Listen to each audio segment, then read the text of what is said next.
explain to me how the Trinity isn't rational. So firstly, we need to know what rational thinking is, because rational thinking is actually different than logic. Logic is when somebody uses two premises to come to a conclusion, which doesn't actually always produce truth. However, rational thinking does produce truth, because rational thinking is based off of your senses, previous information, your intellect, and reality. Now, within our fitra, which is a Islamic concept referring to natural disposition, we have mental intuitions, and one of them is the law of contradiction, which states that contradictions do not exist. Now, in the case of the Trinity itself is a contradiction, because Christians are claiming that an unlimited God, who is one, can also be a limited human being at the same time.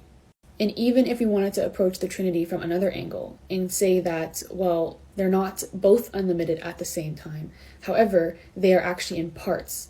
Well, if you're going to say God has parts, meaning a divine father, according to Christians, and a divine son that complete one another, well, then you're actually contradicting the unlimited notion and nature of God. In claiming that God has parts is very polytheistic. You're saying that there's more than one God and they need to, both exist in reality to complete one another. However, Christians claim they're monotheists. They claim that God is one. So now it just becomes a whole can of worms, because Christians are claiming one thing but are believing in another.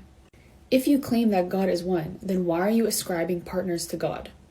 It contradicts reality to claim that Isa alayhi salam, who's a human being, is also God at the same time, when it's clear that Jesus alayhi salam ate, he slept, he went to the washroom. These things do not align with God's nature at all.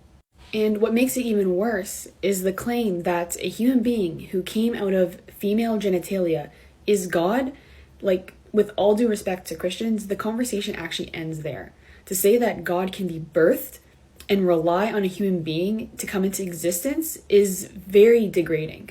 Scripture does not contradict reason, which is why when Muslims read the Gospels, we're trying to tell Christians that actually the Gospels don't even allude to the Trinity. That's just your interpretation of the Gospels, which is also what Christians claim.